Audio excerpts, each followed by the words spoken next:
Olá, boa noite. Boa noite, meu povo. E aí, como é que vocês estão?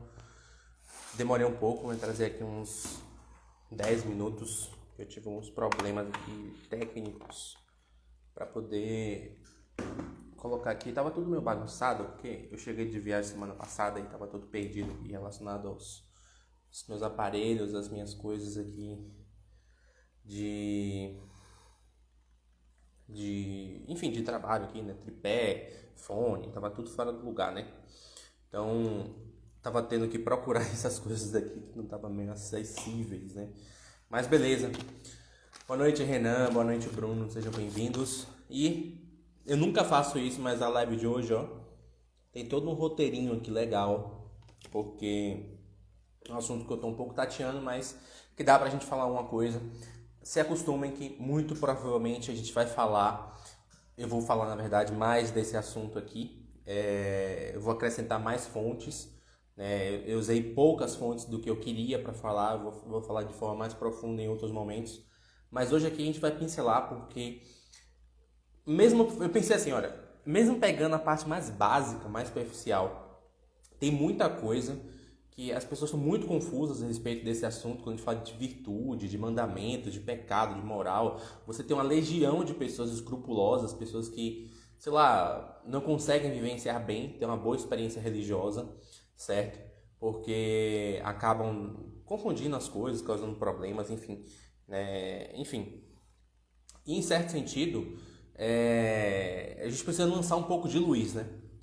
Então, olha, a gente estuda, a gente busca acumular sabedoria sobre qualquer tipo de assunto, né, opiniões divergentes, justamente para quê? Para que a gente possa, com a luz que a gente vai adquirindo, né, com as luzes que nós vamos conseguindo jogar naquele tema, transmiti-la, levar para os outros, né? É aquela velha parábola do Cristo que fala, né, que ninguém coloca uma lâmpada debaixo da mesa, né, mas coloca ela no topo para que ilumine todo o resto. Então é algo nesse sentido, tá? Antes de finalizar, eu queria confirmar com vocês se está bom aqui o áudio, né? Se vocês estão conseguindo me ouvir bem, o áudio está bom, se não está, se está falhando, alguma coisa assim nesse sentido, tá? É isso mesmo. Tá, eu tô separando aqui o primeiro passo aqui que a gente vai começar. Vocês viram, eu tirei a foto hoje. Hoje eu resolvi pegar esse livro aqui da Biblioteca Católica, Santa Teresinha, alguns trechos dela sobre a Pequena Via, né, que foi o último box, né? Ah, maravilha então, Renan. Fico feliz então que esteja ótimo. Então vamos seguir aqui, né? Já atrasamos demais. E hoje a live com certeza vai se estender e a gente vai falar de muita coisa mesmo. Mas vamos lá. Eu queria começar com um trecho desse livro aqui. Hoje eu pensei assim, de que forma eu posso começar falando sobre esse assunto aqui com vocês? E fiquei me perguntando, né, de que maneira eu poderia falar, como eu poderia introduzir. Eu pensei em algumas vias anteriores para isso, né? Mas como eu fiquei nessa busca por fontes, por conteúdo, etc., eu olhei esse livro aqui na estante e falei, vou dar uma olhada nele. Talvez tenha alguma coisa aqui referente ao tema. Tinha uma parte sobre virtudes, né? São bem trechos, assim, bem curtos, né? São pequenos parágrafos e frases de Santa Teresinha. E, em certo sentido, eu fui olhando, até que eu me deparei com uma frase que eu acho que é o seguinte. Eu acho que para as pessoas que estão com problema de escrúpulos, as pessoas que vivem na ânsia de, não, eu sou católico, quero adquirir uma virtude, quero chegar em tal lugar, e tem aquele medo de errar, aquele medo de, meu Deus, e se eu errar, e se acontecer aquilo outro. Eu acho que essa frase de Santa Teresinha, ela nos dá uma base para uma experiência religiosa sadia, porque a gente não entra nem no laxismo, eu vou explicar no final da live o que é o laxismo, e também a gente não entra no escrúpulo e nem no moralismo, tá? Eu vou explicar também o que é o moralismo, tá? Bem, é o número 2005, se alguém que estiver assistindo aqui tem esse livro e quiser conferir, é o capítulo sobre pecado, número 2005, na página 311. Essa citação aqui, deixa eu só confirmar de onde é, porque eles fizeram um compilado, né, de vários livros e obras de Santa Teresinha, e tem aqui as citações, né? Tem as siglas do Caderno Amarelo, né? Essa citação é do Caderno Amarelo de Santa Teresinha. Aqui tem toda a explicação. Mas vamos lá. Vamos lá, número 2005. Olha o que Santa Teresinha fala. Poder-se-ia acreditar que é porque não cometi pecado que tenho uma confiança tão grande no bom Deus. Diga, sim, que se eu tivesse cometido todos os crimes possíveis, teria sempre a mesma confiança. Sinto que toda essa multidão de ofensas seria como uma gota de água jogada numa fornalha ardente. Eu resolvi começar com essa frase porque é o seguinte. Santa Teresinha está mostrando aqui uma coisa. Quando a gente olha a confiança dos santos na misericórdia divina, a gente vê, primeiro assim, o santo falando não, que ele é muito pecador, que ele é uma pessoa miserável, que ele é isso, que ele é aquilo outro. A gente tende a pensar, isso aí é humildade de santo. O santo está falando de si, e ele vai sempre se colocar abaixo de todos. Em certo sentido, isso não é para mim. Na verdade, não é bem assim que funciona a coisa, tá? Ela dá a medida correta aqui desse tipo de experiência, que é o seguinte. Ela mostra que você tem ali os pecados, você tem as falhas, você tem a miséria humana, que todos nós experienciamos, é uma experiência única, universal. Eu não preciso estar na sua pele para saber que eu ou você somos miseráveis, temos pecados, temos falhas, temos defeitos, alguns até incorrigíveis, nós não sabemos. Mas, em certo sentido, ela traz uma outra experiência, que além do pecado, você tem a fornalha. Essa fornalha que ela fala é o amor de Deus, a misericórdia divina. E não é aquele amor e misericórdia divina que a gente vê geralmente nas nossas paróquias sendo pregados, né? Não, aquele amor maravilhoso, que não sei o quê, aquela coisa muito vazia. Na verdade não, é experienciada. Só que de que forma ela é experienciada? A gente vai explicar isso aqui, tá? Mas essa frase dela, não é uma frase própria de um santo, de alguém que alcançou uma perfeição, né? É uma frase própria de qualquer pessoa que tem ali o básico de experiência com Deus. O básico de relacionamento com Deus, na oração, na liturgia, nos estudos, etc. Aliás, tudo isso tem que nos encaminhar para esse ponto, que é aí onde a gente vai entender um pouco mais sobre esse assunto, tá? Então, eu coloquei o nome dessa live de O Coração e as Virtudes, certo? E, primeira coisa, eu gosto sempre de começar esse tipo de live definindo as coisas. Vamos definir o que é coração. Porque hoje, quando a gente fala coração, a gente evoca um monte de experiência, a gente evoca um monte de, sentimentos, crenças que nem sempre têm relação com o que nós estamos querendo dizer ou com o sentido original e tradicional da palavra. A palavra coração, ela tem diversos significados, ela tem diversas formas, diversas fontes de você entendê-la, mas apenas um aqui nos interessa nessa live, tá? Então, primeira coisa, vamos pensar no que é o coração. Se a gente for olhar, nós temos diversos órgãos na nossa Constituição. Vamos pensar só na parte biológica aqui. Aulinha de biologia e de ciências, tá? A gente tem diversos órgãos na nossa Constituição humana. Então, você tem o coração, você tem os olhos, você tem a boca, você tem o tato, a pele, né? Você tem o cérebro, certo? Você tem os pés. Repare que cada uma dessas coisas ela tem a sua função própria. E mais ainda, ela está localizada em um determinado ponto, que não significa somente uma localização meramente estratégica, geográfica. O cérebro está na parte de cima, na cabeça, porque tinha que estar lá. O pé está lá embaixo, tocando o chão, porque tem que estar lá. Mas, na verdade, quando Deus criou o homem, ele faz com que todo o corpo dele, toda a experiência primeira que o homem tem, que é com o seu corpo. Ou seja, se você for ver um bebezinho, se você for ver o Augusto, o meu filho que nasceu agora, qual é a experiência dele? A única experiência que ele tem é com o corpo dele. Todo mês ele aprende uma coisa nova com relação ao corpo dele. Num mês ele aprende a dar risada, no outro mês ele aprende a pegar no pé, no outro mês ele aprende a mexer em tal lugar assim assado, no outro mês aprende a firmar a cabeça. Ou seja, todo esse processo inicial de um recém-nascido é justamente para ter essa experiência básica com o corpo dele, tá? Só que isso é uma experiência, isso é uma memória muito perdida para nós, a gente não tem acesso a isso. Em certo sentido, tá?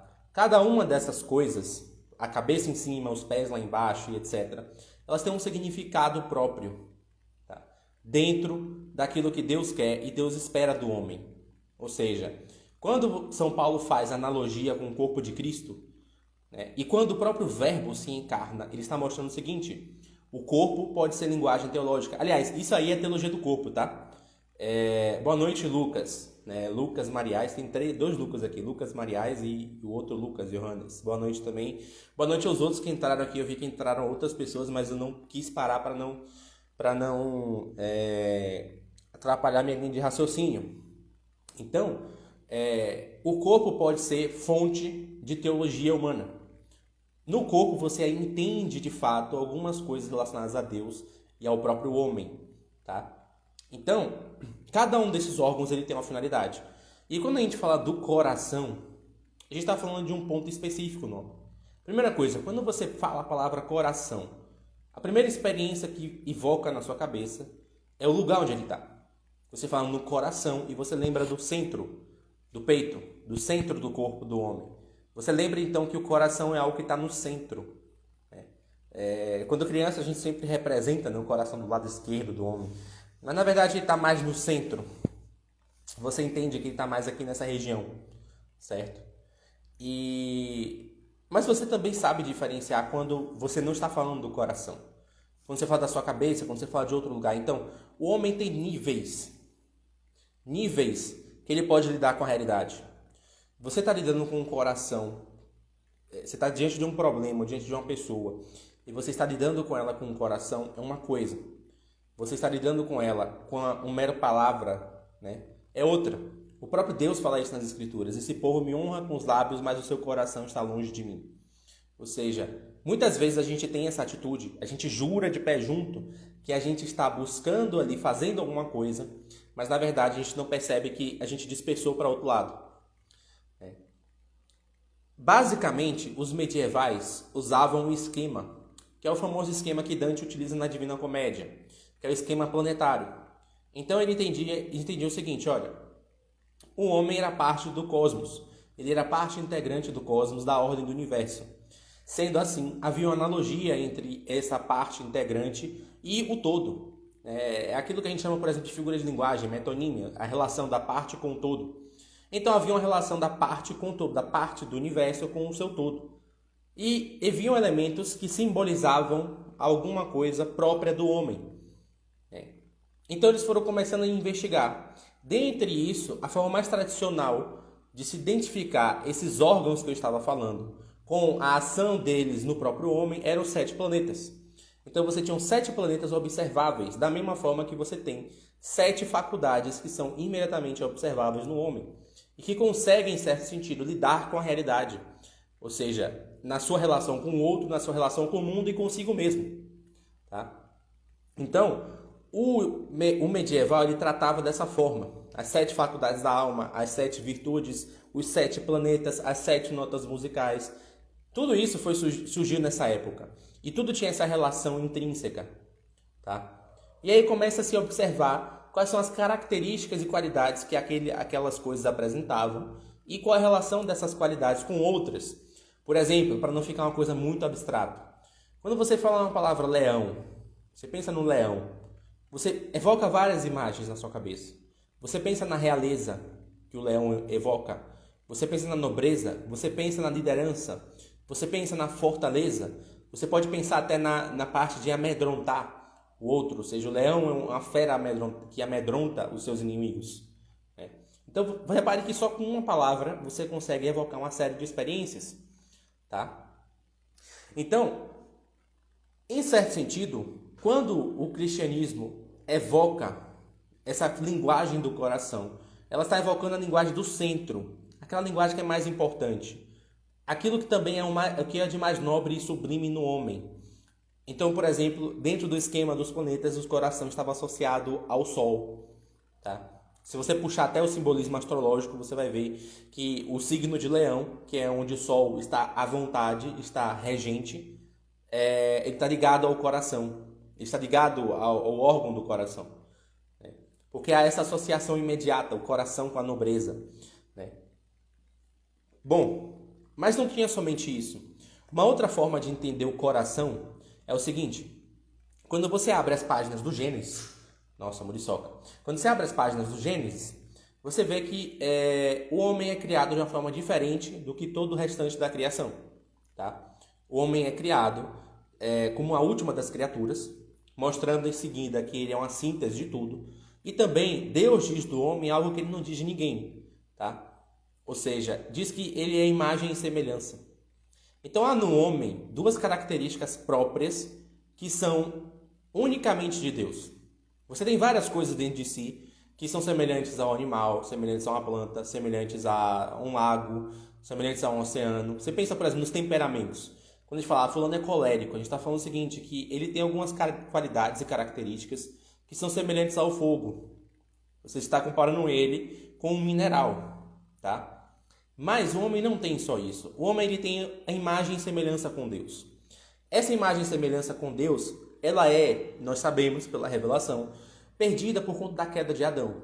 Então Adão, quando cai, quer dizer, não é que ela é perdida, porque isso aí é protestante, mas ela é ofuscada. O homem ele não consegue acessar mais facilmente essa imagem e semelhança. Mas ainda assim ela está lá. O homem não deixa de ser homem porque ele pecou, né?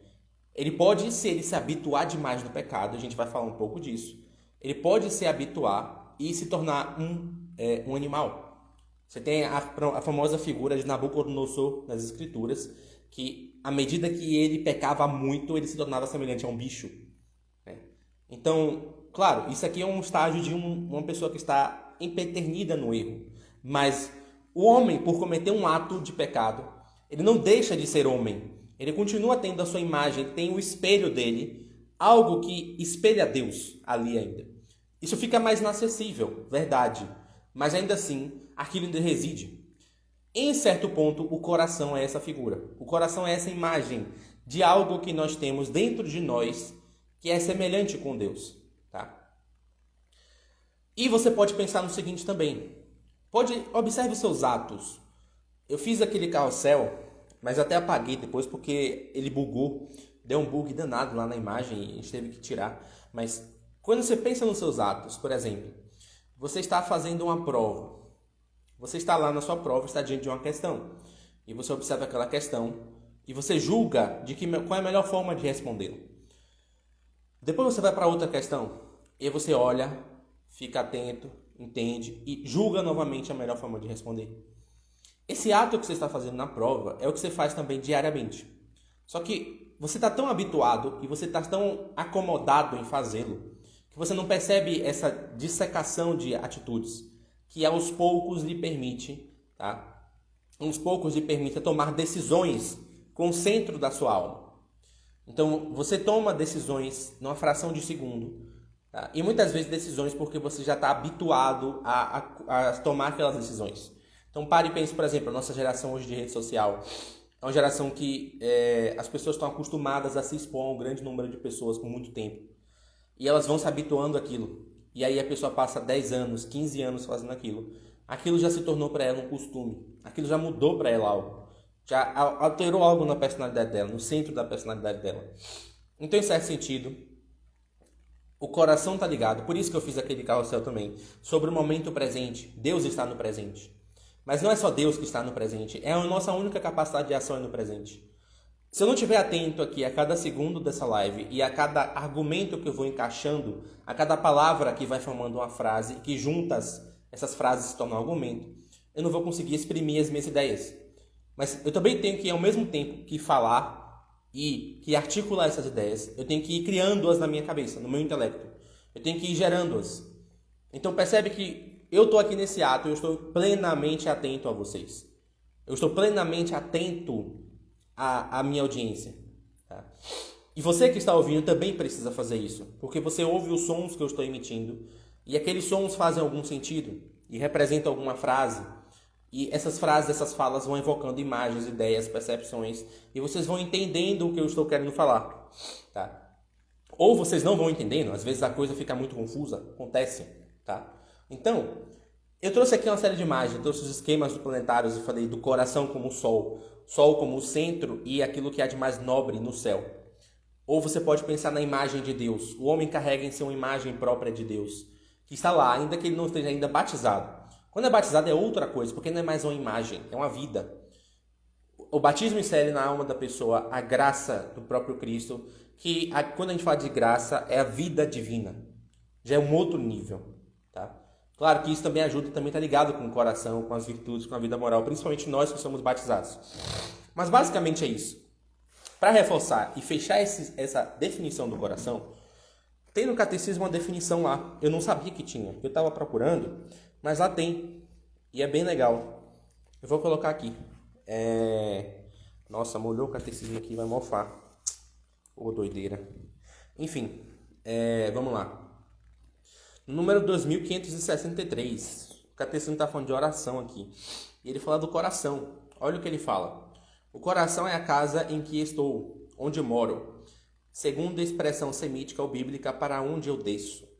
Ele é o nosso centro escondido, inatingível pela razão e por outra pessoa. Só o Espírito de Deus pode sondá-lo e conhecê-lo. Ele é o lugar da decisão, que está no mais profundo de nossas tendências psíquicas. É o lugar da verdade, onde escolhemos a vida ou a morte. É o lugar do encontro, pois a imagem de Deus vivemos em relação. É o lugar da aliança. Então, veja só que profundidade ele está trazendo isso aqui. Ele está mostrando o seguinte, que, veja, há no homem um centro que a gente não consegue alcançá-lo com verdadeira plenitude, e somente Deus consegue sondar aquilo ali. Então, olha só, isso aqui nos alerta uma coisa importante. Quando você fala de vida espiritual, ou você fala de catolicismo e cristianismo, e você pensa só em virtudes, eu tenho que ser paciente, eu tenho que ser generoso, eu tenho que ser aquilo outro, que não são coisas erradas, mas quando você foca só nisso, você fecha o seu horizonte de consciência para buscar somente essas coisas, você ignora isso aqui. Porque a busca pelas virtudes, a busca por esses bens, é uma coisa ativa e consciente. Mas existe um nível seu, dentro de você, que não é algo tão perceptível. Você não sabe, em certo sentido, pelo qual motivo está buscando essas coisas. Por mais que, como eu falei, você está falando e jurando para você que está buscando por motivos nobres. Não estou dizendo que quem busca isso está querendo ser isso, aquilo outro, hipócrita. Não é isso. Estou falando o seguinte, que há um nível mais profundo, mais lá para dentro da sua alma, que, como eu falei, somente Deus consegue observar. Mas que, em certo sentido, é possível você cuidar daquilo ali. Porque, querendo ou não, quando você chega no juízo, é de lá onde Deus pede contas a respeito de você.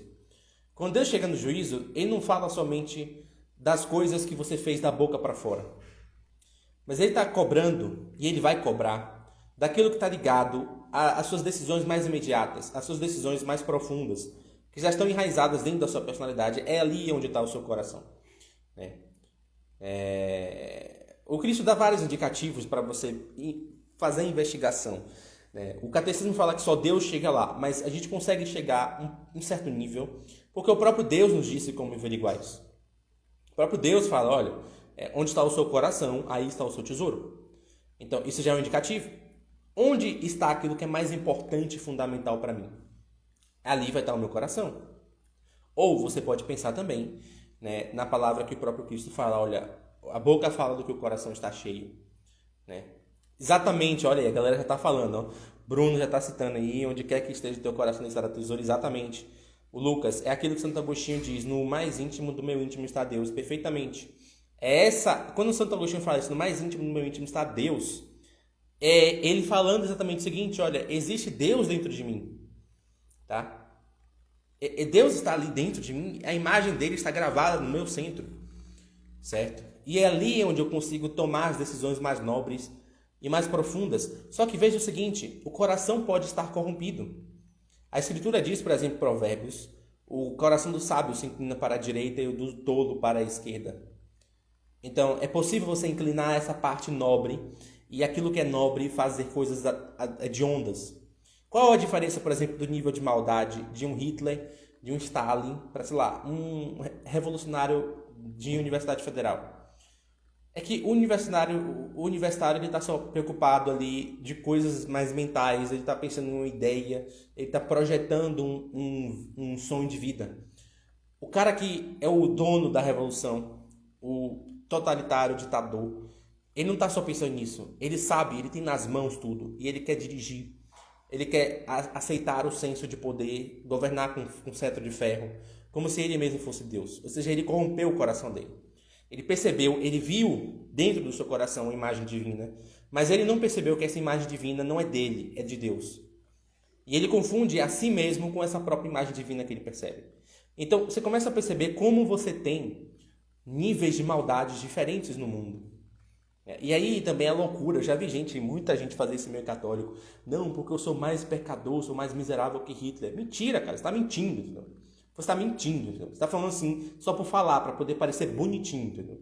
Para poder Deus olhar e falar, nossa, olha que cara legal, ele está falando isso. Não, cara, para com isso, entendeu? Você está mentindo. Você está sendo insincero, entendeu? Tá? Ou acontece o contrário. O cara fala assim, não, porque o mais importante para mim na minha vida é Deus. Aí você fala pro cara assim, cara, tá, você está indo numa missa que não agrada bem a Deus. E por que você não vai em outra? Ah, porque ali é mais fácil, porque... Então para de mentir, você está mentindo. O mais importante na sua vida não é Deus, é o seu comodismo, tá? Porque naquilo que é básico, que é ofertar o culto a Deus, você não busca ofertar da melhor maneira, você nem pensou nisso, cara, nem parou para pensar. Nossa, a garganta pegou aqui agora. Você nem parou para pensar, entendeu? Nem parou para pensar assim, será que isso que eu estou fazendo aqui, isso que toda essa comunidade está fazendo aqui, será que isso aqui está agradando mesmo a Deus? Se ele não parou para pensar nisso, então o mais importante para ele, o centro, o coração dele não está em agradar a Deus. Está em outras coisas. Tá? Então, veja só, a gente tem ali a noção de que o coração é insondável pela razão. Ele é insondável se você ficar ali criando silogismos, pensando e calculando. Mas o coração ele é perceptível se você pega as imagens divinas que nos dá determinados detalhes a respeito desse órgão que nós temos. Tá? E essas imagens não são só os conselhos de Jesus, eles estão na nossa vida prática, na nossa vida cotidiana. Tá? Quando a gente fala de fazer oração, jejum e esmola, liturgia, quando a gente fala dessa coisa de piedade, a gente está falando de coisas, são ferramentas que elas vão te dar a capacidade de você olhar o seu coração com mais clareza. Tá? Porque quando você faz uma oração, você faz um exame de consciência, você vê os seus pecados, você consegue ver na listagem dos seus pecados para onde o seu coração está inclinando. Ah, eu estou impaciente, eu briguei com fulano, eu cheguei com ciclano. Pô, meu coração está inclinando para ira, entendeu? Ele não está inclinando para aquilo que é Deus. Né? Os seus próprios pecados são a função disso. Né? Santa Teresinha fala aqui, é que eu não peguei esse trecho, mas eu lembro que eu li. Ela fala de um trecho assim, ela fala assim, olha, eu usaria os meus pecados como fonte de ofertar algo a ti, meu Deus. Ou seja, o pecado que ela teria, que ela poderia cometer, tá? Ela poderia abraçar exatamente para poder ofertar a Deus um sofrimento. Tá? E aí você vê que, olha, todo esse movimento do pessoal escrupuloso, que está querendo, não, como eu me livro de tal pecado, como eu adquiro tal virtude, a pessoa está olhando para si, entendeu? Ela virou católica, mas é um católico que só olha para dentro do seu próprio umbigo. Ela não olha para outro ponto, ela não olha, nem para o outro ela olha. Nem para Deus em si mesma ela olha. Ela olha somente, única e exclusivamente, para os méritos que ela quer alcançar ou para a imagem que ela quer criar de si mesma. Tá? Mas isso aqui é o coração. A gente passou aqui uns 20 minutos definindo o que é o coração, trazendo exemplos, escrevendo e dando uma série de imagens que dá para você entender basicamente o que é o coração e que esse negócio tem em você. Tá? Mais do que você entender um conceito, é você perceber isso dentro de você. Tá? Bom, passando do coração, a gente falou das virtudes, tá? Então vamos entender o que é esse negócio. Ai, meu plano caiu aqui no chão. O que é esse negócio de virtude que todo mundo fala? Porque todo mundo fala assim, da virtude da paciência, da virtude de tal coisa, mas ninguém fala assim, o que é a virtude? De forma geral, tá? Eu gosto sempre de usar a definição de São Tomás de Aquino, que ele mesmo diz que é a mais perfeita. E de todas que eu já vi também, acho que é a mais perfeita mesmo. Ele fala assim: virtude é uma boa qualidade da mente, pela qual vivemos retamente, de que ninguém pode usar mal e que Deus obra em nós sem nós. Então vamos lá. Vamos pegar aqui, destrinchar essa visão de virtude, tá? Primeiro ponto, a gente fala de uma boa qualidade da mente. O que isso aí quer dizer, tá? Primeira coisa, quando a gente fala de boa qualidade, a gente está mostrando o seguinte, olha, a virtude ela indica algo bom, ela indica algo necessariamente bom, tá? E indica uma qualidade do homem, você está dando um gênero dela, tá?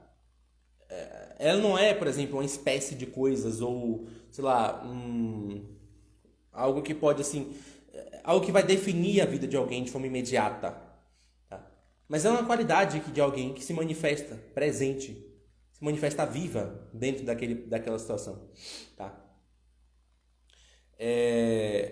Depois você fala do seguinte, olha, pela qual vivemos retamente. O que isso quer dizer? Quando a gente fala de viver retamente, tá? Ou seja, quando a gente fala de virtude, eu falei, olha, ninguém fala de hoje de virtude de forma geral. Todo mundo fala de forma específica. Ah, virtude da paciência, virtude daquilo, daquilo outro. Cada virtude dessa, ela se diferencia uma da outra por conta do objeto que ela está tratando. Então, a virtude da fé. O que é a virtude da fé? Está ligada ali a justamente a capacidade de crença, a capacidade de abandono nos aspectos básicos da religião. Ah, virtude da justiça. Está ligado o quê? A equidade dos bens. A capacidade de você equilibrar os bens entre um e outro. A virtude da temperança. A temperança está ligada à sensibilidade para com a fruição desses bens. Ah, de que forma eu posso gozar desses bens? Será que eu tenho que exagerar na comida? Será que eu tenho que exagerar no sexo? Quando é que é lícito fazer esse tipo de coisa? A virtude, veja que cada uma dessas virtudes elas mudaram, porque o que mudou nelas foi a finalidade. Finalidade não, perdão. Foi o bem. O bem é que ela se refere. Uma se referia aos prazeres sensíveis, outra se referia à equidade dos bens, outra se referia à revelação na religião. Então tudo isso você vê que tem uma diferença. Mas quando a gente fala de uma virtude geral, todas elas a gente precisa entender o seguinte: a matéria própria delas é a alma humana. Todas elas vão estar dentro da sua alma. Na sua alma, dentro do seu âmbito espiritual. Essas virtudes, elas vão estar lá sempre.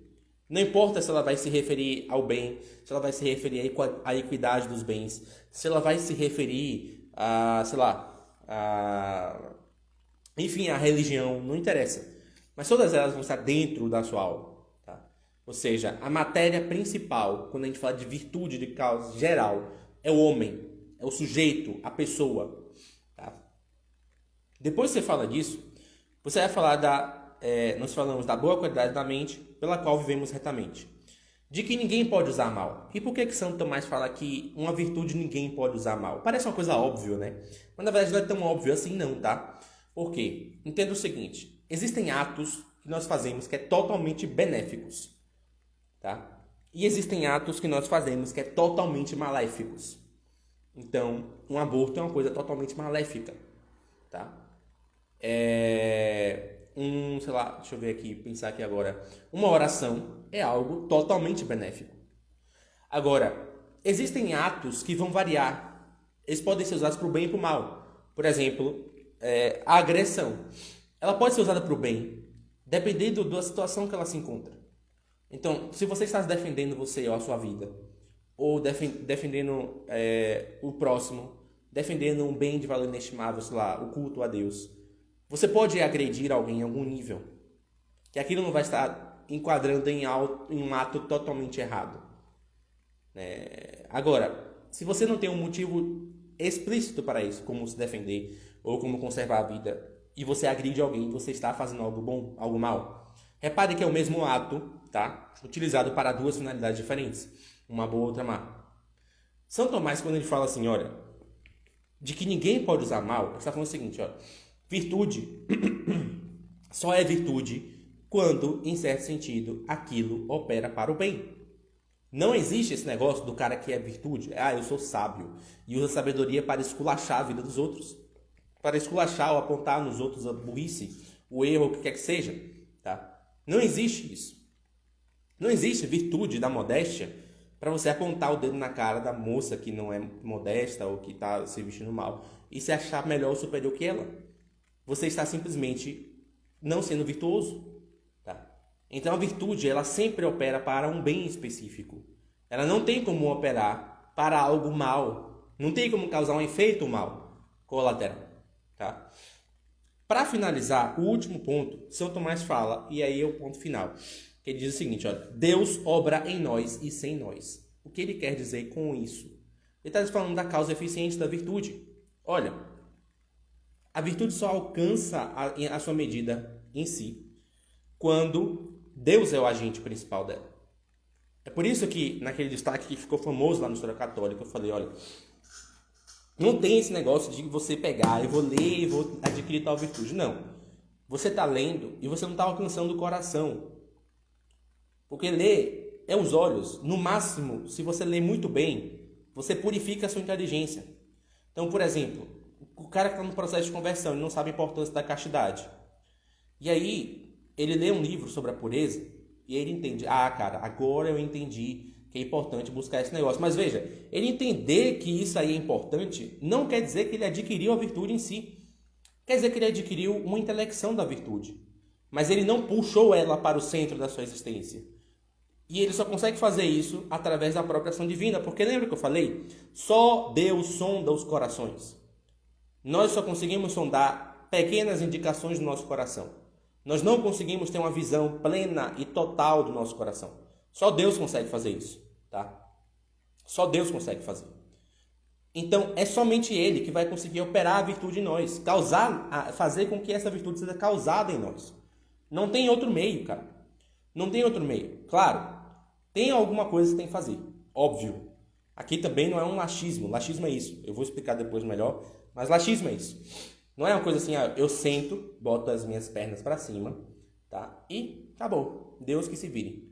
Não é assim. Existe uma coisa que você pode fazer e que, em certo sentido, você fazendo ajuda a Deus. Você precisa cooperar com Deus, tá? E aí eu vou explicar melhor depois. Mas ficou claro um pouco isso aqui sobre essa questão da virtude? Todo mundo entendeu melhor o que é isso, tá? Deixa eu pegar aqui meu negócio que caiu de novo. Esse papelzinho toda hora caindo. Deixa eu prender ele aqui. Pronto. Mas todo mundo conseguiu entender isso aí. Me explica, enfim, se ficou alguma coisa, cara, eu não entendi tal parte, fala aí que eu tenho que explicar melhor.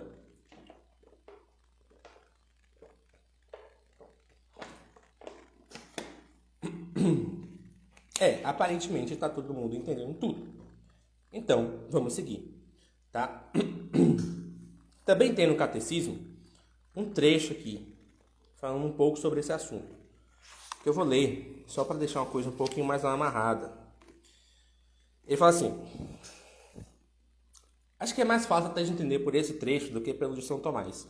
Olha o que ele diz. A virtude é uma disposição habitual e firme para fazer o bem. Olha, é uma disposição, ou seja, você precisa estar querendo, estar disposto para fazer. Tá? Você se inclina para aquilo. Lembra eu falei do coração? Já começa a fazer os links agora. Eu falei do coração lá em cima. O coração do tolo se inclina para a esquerda e o do sábio para a direita. Ou seja, percebe que a mesma coisa o catecismo usa aqui, inclinar. Ou seja, a virtude é a disposição habitual e firme para fazer o bem. Tá? Permite a pessoa não só praticar atos bons, mas dar o melhor de si.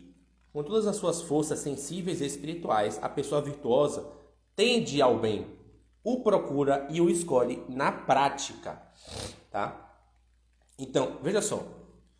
Ele fala o seguinte, tudo isso aqui que ele está descrevendo é que é o seguinte, o ato da virtude em si não é você fazer, não é assim, eu estou lá na fila do banco e eu estou já há 2 horas esperando debaixo de um sol quente danado e tem uma gritaria danada ali, carro passando, e eu vou e fico tranquilo ali. Isso não é só virtude. Tá? A virtude não é só você fazer esse ato de violência contra si para querer estar paciente no lugar, mas é uma inclinação, é uma disposição natural. Veja, você está aqui, eu estou num ambiente controlado. Aí quando é uma coisa que fuja do meu controle, óbvio, aquilo vai despertar em mim sentimentos, imaginações, reações. Mas se a virtude está na minha alma, a virtude da paciência está na minha alma, naturalmente eu não vou me inclinar para esse lado. Eu vou me inclinar para outro lado. Um lado de aceitação dessa situação. E que vai me permitir manter a tranquilidade e ter isso aí que eu falei, chamado de paciência. Tá? Então veja, e aí por isso você vê que é loucura o pessoal também que quer ter virtude da fé e quer viver dentro de uma redoma intelectual. Filho, se você faz isso, você não tem fé, você tem apenas um autoconvencimento. Porque o que é a virtude da fé? Veja, acontece uma coisa na minha vida, acontece, sei lá, um acontecimento trágico, horroroso, que me faz duvidar da bondade e misericórdia de Deus. Em vez de eu desesperar-me, eu vou lá e inclino meu coração a falar, não, Senhor, tudo bem. eu aceito isso aqui porque eu sei que é da sua vontade. E sendo da sua vontade, você é melhor do que todo mundo e todos, e você sabe muito bem o que quer me dar e qual remédio eu preciso para minha salvação, e etc. Veja, a pessoa se inclina para acreditar naquilo. Ela não faz uma luta interior. Se a pessoa está na parte da luta interior ainda, ela não tem a virtude. Ela tem ali uma disposição para tentar buscar essa virtude. Tá? Mas, Yuri, então como é que eu faço para poder adquirir essa virtude? Por isso que eu falei, olha, o final da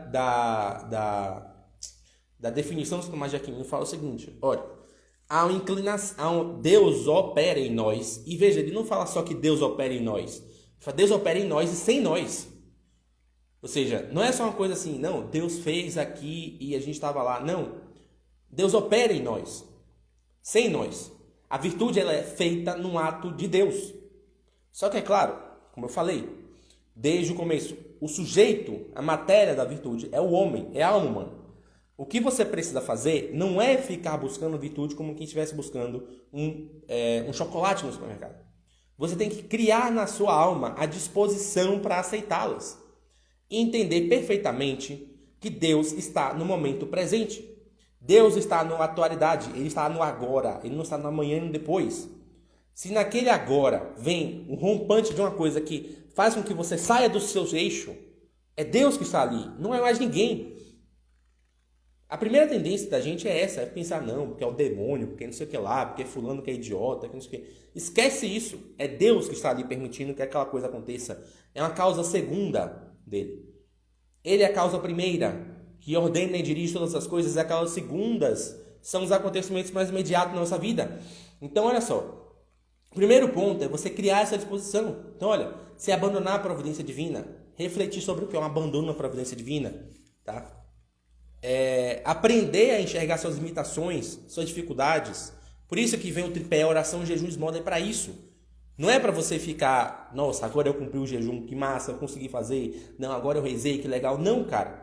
Se você está fazendo as práticas e está olhando para isso, você está fazendo errado. Você faz oração, você faz jejum, você faz esmola, para que no ato de fazer essas coisas, você comece a perceber determinadas condições suas, limitações, dificuldades, inferioridades, que permite a você perceber onde Deus está completando elas. Você vai chegar no jejum e não vai ter nenhuma vontade de fazer aquilo ali.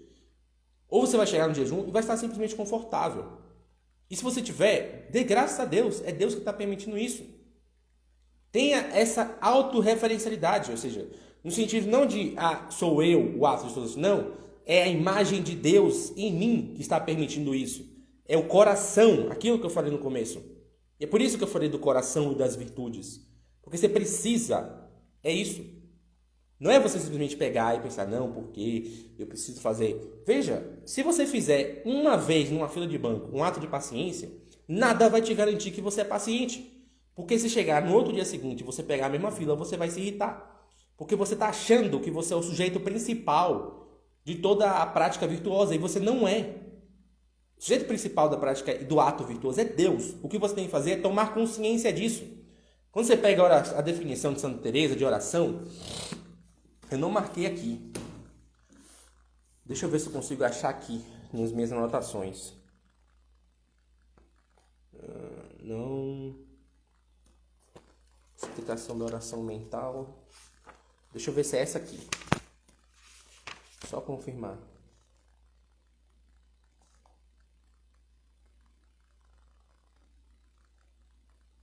Não estou achando aqui não. Vai ficar para a próxima. Eu faço um post sobre isso aí e coloco para vocês a definição de oração de Santa Teresa. Mas, basicamente, o que Santa Teresa fala sobre oração? Ela fala o seguinte, olha, é um exercício. Você se exercita na presença de Deus. Não é que você, Deus não está lá e quando eu rezo ele aparece. Não é isso. Deus está sempre presente na nossa vida.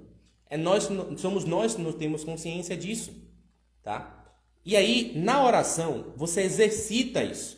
Santa Teresa fala claramente, olha, você vai lá, você começa a imaginar o Cristo lá dentro de você. Começa a imaginar a humanidade do Cristo, começa a imaginar na paixão e começa a presenciar aquilo de forma real, tá? Você cria a imagem, tá? É como se você fosse o diretor da novela, é como se você fosse o diretor dos evangelhos. Você cria a imagem do Cristo e você presencia ela ao mesmo tempo. Para que é que você faz isso por muito tempo, por várias vezes? É para que você, na hora que você chegue, na hora da fila do banco, e a coisa lhe tire do sério, você lembre, opa, Deus está aqui. E aí, nesse ato de lembrar de Deus, é que a virtude se manifesta. É isso, cara. Veja, olha o que eu falei aqui. É uma boa qualidade da mente, tá? Pela qual vivemos retamente, que ninguém pode usar mal. Ou seja, é uma boa qualidade da sua alma. Você precisa dar à sua alma uma qualidade boa. Você precisa buscar atos que deem à sua alma essa qualidade boa e benéfica, tá? E aí, a partir disso, você vai conseguir viver de forma correta, sem fazer um mal. É por isso que a pessoa se converte, ela busca modéstia, ela muda o guarda-roupa dela, tá? Ela atribui à virtude somente o indicativo exterior dela, o símbolo exterior dela. Quando você vê alguém fazendo uma caridade, dando comida para os pobres ou doando esmola, aquilo é só um indicativo da virtude. É a virtude que se manifesta na sua forma mais materializável. Mas não é a virtude em si. Porque a virtude em si está na alma da pessoa. Tá? Claro, é óbvio que por uma questão até de virtude, de justiça, você vai olhar para aquele ato bom e não vai julgá-lo ruim. Ah, a pessoa está fazendo isso para aparecer. Não, não é isso que você vai fazer. Mas você precisa ver isso dessa forma. Entender que por trás daquele ato há algo além que aquela pessoa fez. Então, olha, quando você olhar a vida dos santos, isso é outra coisa. Olhe dessa forma. Não fique só nos atos exteriores, senão você cria caricaturas. E é por isso que a gente vive um catolicismo caricaturado. E as pessoas começam a dizer, não, porque fulano tem que ser obrigatoriamente homeschooling e tem que ser fazer isso, aquilo sempre, e tem que ser assim. Não é assim, cara. Tá? Todas essas coisas que a igreja nos define, de vida, ordem religiosa, família numerosa, tipo de educação das crianças, tomismo, espiritualidade carmelitana, enfim, todas essas coisas são indicativos para o bem final, que é o próprio Cristo. Tá? Tem uma coisa que o Catecismo fala ali, que eu não coloquei nesse trecho da virtude, que ele fala o seguinte: a finalidade de uma vida virtuosa é se assemelhar a Deus. Aí você vê os caras falando de virtude na internet e eles viram mais demônios do que Deus. Porque começa a usar disso para criar problema com o outro. Criar problema com sua própria família, com o marido, com a esposa, com o filho. Ou seja, isso aí não é virtude, isso é caricatura. Eu não estou falando isso aqui para que você também pegue esse exemplo e comece a usar para criticar os outros. É para você se observar. Porque é esse ato de auto-observação. Olha, eu falei, o coração é um centro que está no mais profundo de você. E você precisa começar a olhar para lá. Eu já falei, há indicativos disso de como fazer, porque Deus, que sonda os corações, nos deu esses indicativos. A boca fala que o coração está cheio. Onde estiver o seu tesouro, estará o seu coração. O coração do sábio se inclina para a direita, do tolo para a esquerda. Tem vários exemplos de como Deus olha o nosso coração. Ele nos deu isso para que a gente aprenda a olhar para lá também. Porque olhando para lá, é que a gente consegue criar o terreno perfeito para que essas virtudes se façam presentes. Tá? Tem um outro trecho aqui que eu vou citar de Santa Teresinha, tá? Agora, também fala sobre esse assunto. Deixa eu ver aqui. É o 2000... É o final aqui. 2569. Desse livro aqui da Biblioteca Católica, tá? Que é sobre os trechos da obra dela. Deixa eu só ver qual é esse capítulo. É o capítulo sobre virtude. Ela fala o seguinte, olha. Se eu dissesse a mim mesma, por exemplo, que adquiri tal virtude, estaria certa de poder praticá-la. Então, olha, Santa Teresinha fala assim, olha, acho que agora eu sou paciente. Acho que agora, sei lá, eu sou caridosa. Agora eu tenho fé. Ela fala, então se eu tenho isso aqui, eu posso praticar, tranquilo. Mas veja só o que ela fala depois. Isso seria, então, apoiar-se sobre minhas próprias forças. E quando se chega a esse estado, arrisca-se a cair no abismo. Esse é o problema. Vocês ficam aí procurando observar fatos indicativos de que você tem tal virtude. Eu tenho agora porque eu mudei meu guarda-roupa, eu sou modesta. Porque agora eu fiz tal coisa, eu sou piedoso. Porque eu sou isso aqui lá, agora eu sou assim, agora eu tenho fé. E aí você começa a transmitir para você mesmo, na sua consciência, de que esse bem que você produziu, e que na verdade é só um indicativo de algo, tá? É fruto de suas próprias forças. E aí você cai no pelagianismo. Você cai na ignorância de achar que você é fruto da própria graça. Veja, não estou falando que você faz isso conscientemente, mas indiretamente é o que acontece. E aí o resultado são dois caminhos. Ou a pessoa não consegue efetivar aquilo na vida, aquilo não se materializa de forma concreta, tá? E aí a pessoa começa a não conseguir viver o caminho mais correto e chafurda na lama do pecado e começa a achar que esse negócio de religião não funciona. Ou a pessoa adota aquilo como uma caricatura e se transforma num demoninho. Porque lembre-se, o demônio é um ser espiritual. A virtude está na alma, é algo espiritual. Então se você adquire qualidades espirituais, sendo que o seu coração está enegrecido, cada vez mais você vai assemelhar a coisa ruim, ao que não presta. Então isso é óbvio. É uma associação direta que tem que fazer. Então, olha só. A nossa vivência religiosa, ela tem que estar voltada a sensibilizar nosso coração. É para isso que tem esse negócio de religião, cara. É para isso. Tá? É para isso que tem os sacramentos lá. Você se batiza, você faz um ritual, você entende que você é filho de Deus. E que ali dentro de você agora a vida do próprio Cristo. E que você precisa não somente ter a vida do próprio Cristo, mas você precisa corresponder a ela. Tá? No próprio catecismo, quando ele fala do batismo, eu me lembro disso, porque eu sempre citava isso para os crismandos, quando dava catequese na paróquia. Mas tem uma frase do Papa Leão XIII, São Leão Magno, que ele fala assim, olha, recorda-te, cristão, de que o preço do teu batismo foi o preço do sangue de Cristo. Então, você precisa relembrar e honrar o seu batismo. É para isso que existe aquele negócio lá. Entendeu? Então, veja, se você não tiver essa percepção, você vai acabar praticando uma religião vazia, ou você vai acabar praticando ou buscando nela aqueles indicativos mais externos e caricatos. E aí você começa a criar os guetos católicos. A turma da modéstia, a turma da família numerosa, a turma do homeschooling, a turma de não sei o que lá das quantas, a turma tem até a turma da simplicidade, não, porque a religião católica é só eu fazer ali, eu vou na paróquia, faço isso, aquilo, outro, e acabou e pronto, final. Ou seja, a arrogância disfarçada de humildade. Você começa a criar esse tipo de loucura, entendeu? E aí as pessoas ficam perdidas, desorientadas, e não entendem por quê. Porque elas pararam de olhar para aquilo que há de mais sublime na religião, que é a relação com o próprio Deus. O coração, como eu falei, é a imagem de Deus na própria alma, é onde você se relaciona com Ele. Você nunca fez? Faça essa experiência, cara, de você ter alguma oração. Quando você estiver naquela experiência boa, adequada, e peça a Deus com a força do coração mesmo. Você sabe quando você faz isso. Não é que você repete palavras, e não é que você grita ou fala alto, é que você fala o seguinte, você tem certeza daquilo, e você tendo certeza daquela situação, você pede a Deus com toda clareza, tá? Sem meias palavras, sem inventar problemas, nada disso, tá? Você simplesmente vai lá e pede a Deus. E aí a resposta vem rapidíssima, tá? Porque o que acontece é que a maior parte das nossas orações são palavras, são sons. É que nem, sei lá, um gato miando ou um cachorro latindo. É só um som que você está emitindo. Ah, não sei o que, Ave Maria, nananana.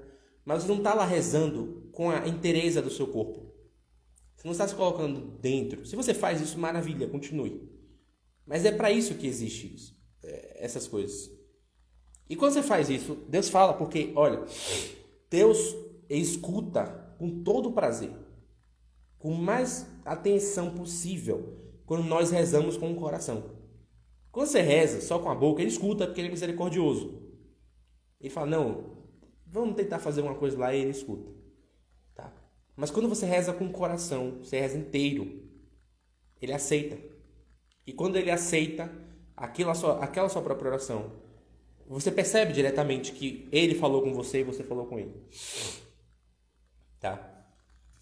Para finalizar, eu vou pegar um trecho aqui de Santa Teresinha, 2072. Esse aqui do meio, que eu não peguei ainda.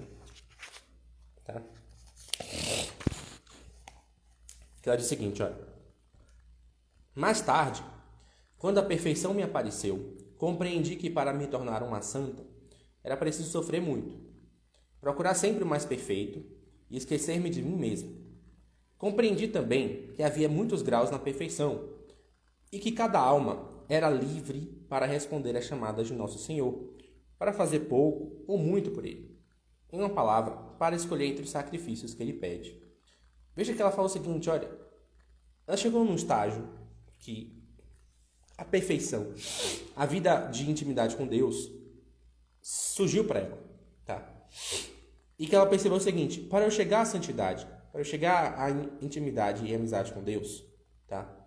Eu preciso aceitar os sofrimentos. Ela está reconhecendo isso. Ela está reconhecendo o seguinte, olha, os sofrimentos na vida são decretos de Deus. São formas que Deus nos dá para saber a validade do que nós estamos fazendo ou não. Tá? E mais, eu preciso procurar sempre as melhores coisas. E esquecer-me de mim mesmo. Tá?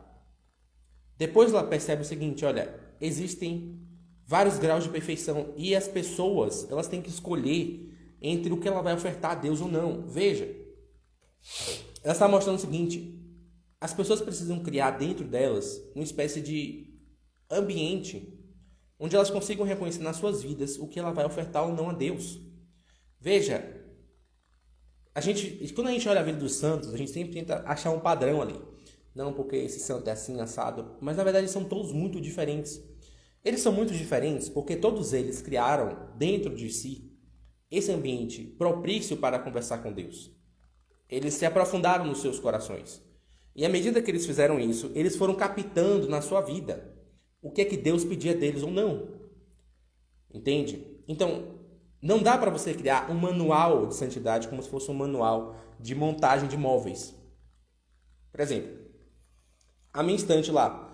Eu comprei aquela estante lá. Se eu comprar outra igualzinha, eu monto igualzinho. Vou lá, boto os parafusos, aperto com a parafusadeira, acabou. Montei a mesma estante. Se eu comprar outra, faço a mesma coisa. E outra, a mesma coisa. E outra, a mesma coisa, e assim vai. Não muda. Mas não é assim com a vida de santidade, nem com intimidade com Deus.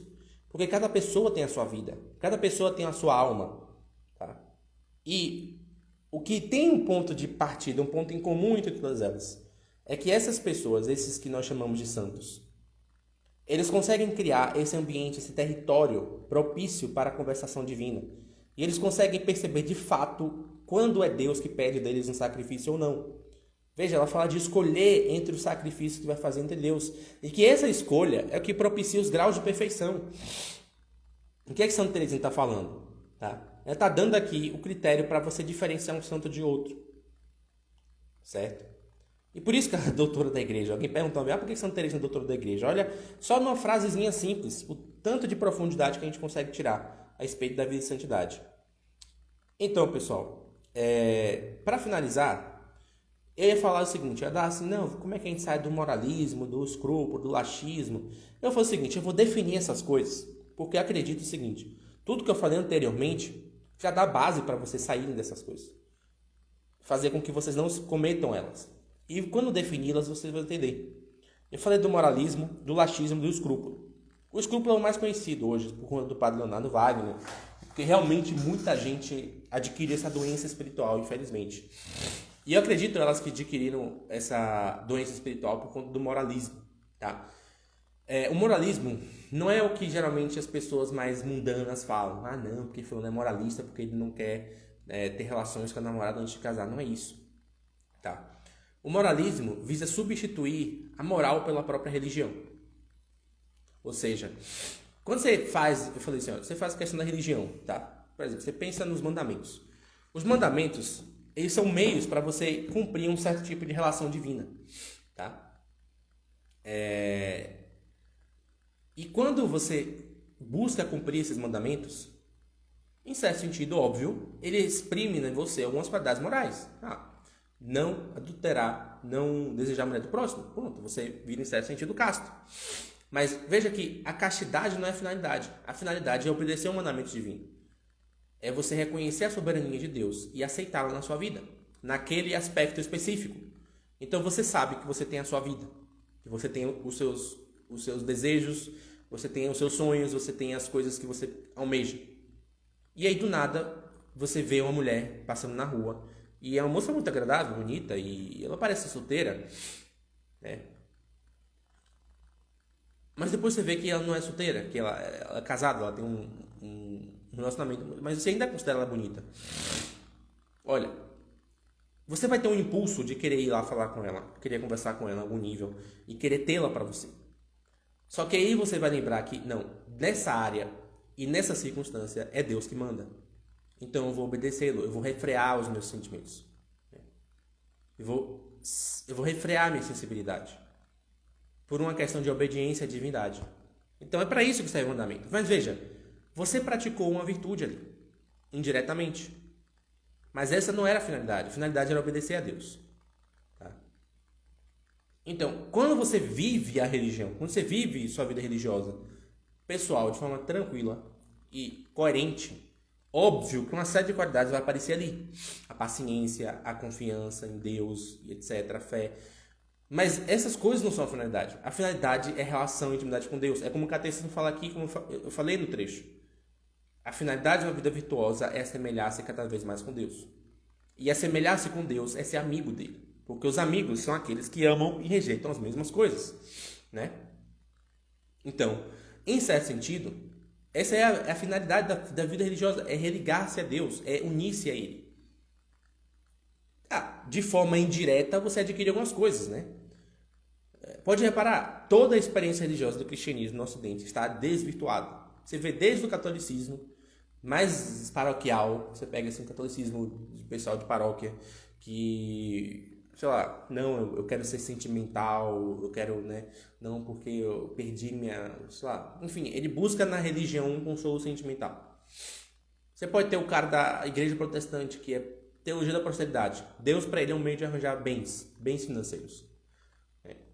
Você pode ter o cara mais inteligentinho. Deus para ele é um meio só para ele ficar mais inteligente, ter um grupo que ele possa conversar algumas coisas legais. Ou ele criar uma imagem diante de um grupo, mostrar que ele é virtuoso, que ele tem alguns tipos de escolhas melhores que as dos outros, etc.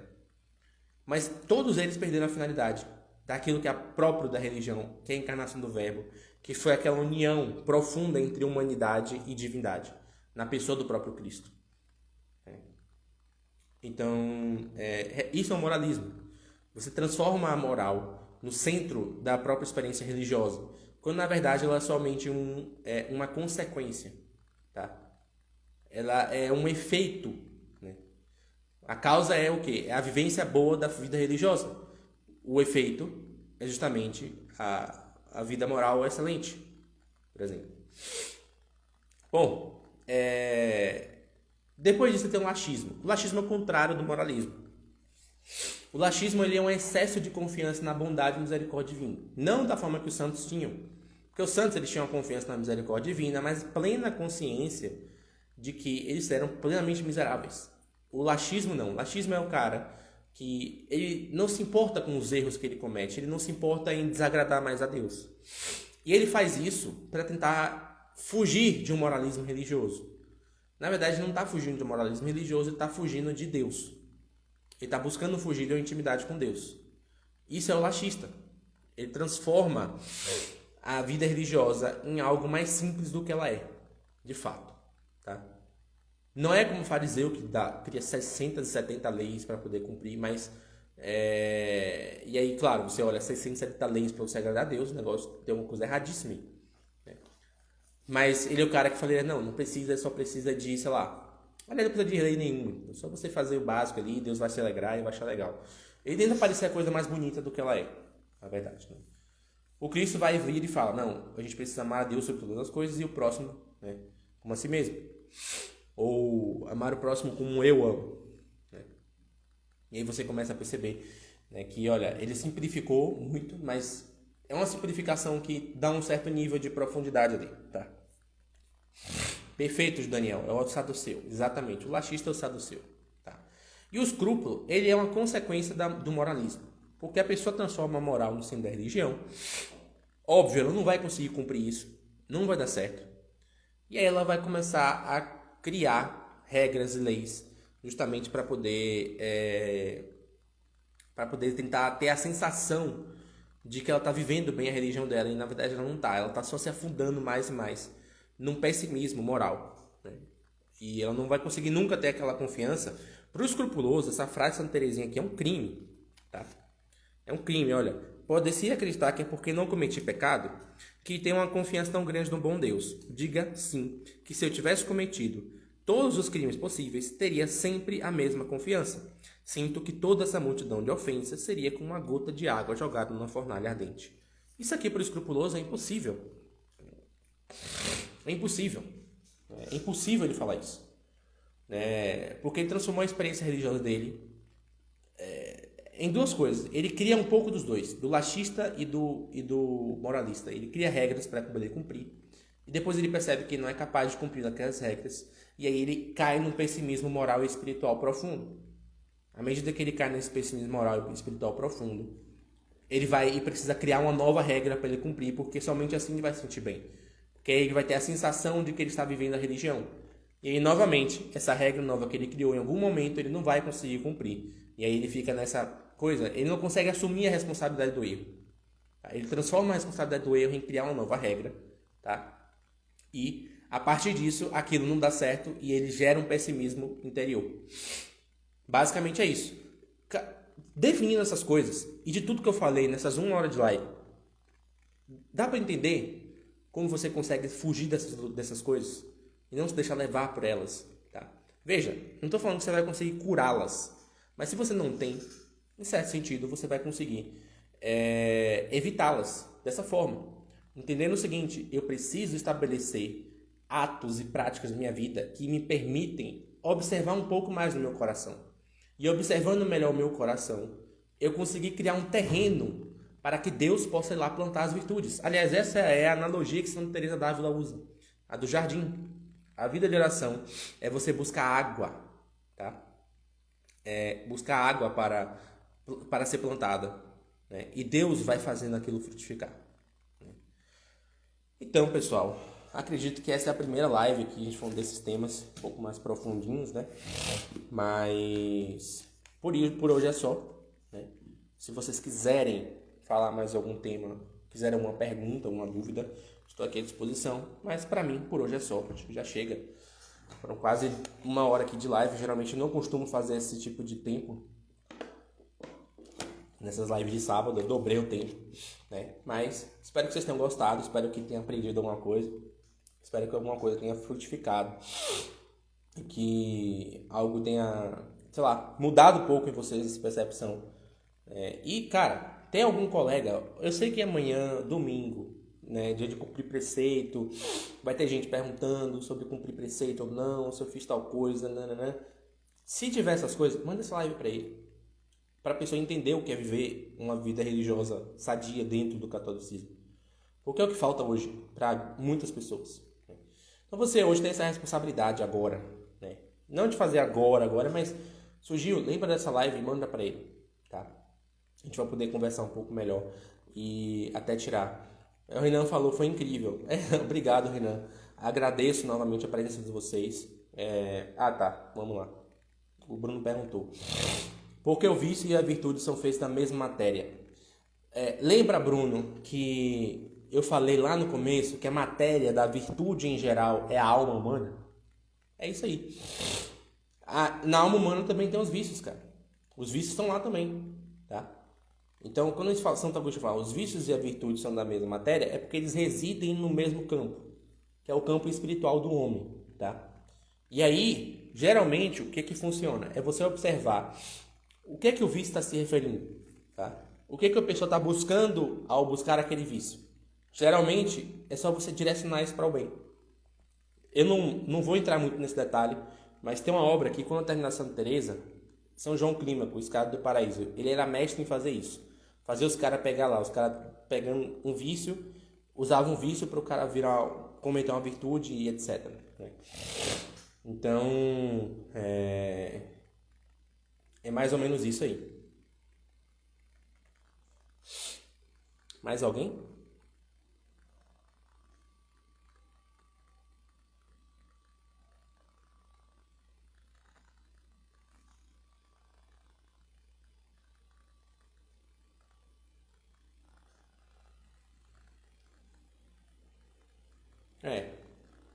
Acho que por hoje é só então, pessoal. Mais uma vez agradeço. Lembrando que sábado que vem a gente volta a falar sobre doutrina católica, fé católica. E a gente vai estar falando de outro tema que eu vou divulgar para vocês ao longo dessa semana. Não percam, tá? Mas vai ser bem bacana. É um tema bem interessante. Muita gente tem interesse às vezes em saber um pouco mais. E é tratado na internet de forma muito é, muito impessoal, né? Muito, enfim, de forma muito errada. Bruno, não sei se tem muito a ver, mas tem um coro de anjos também chama virtude. Sim, na verdade eles representam essas virtudes, eles estão ligados a ela, né?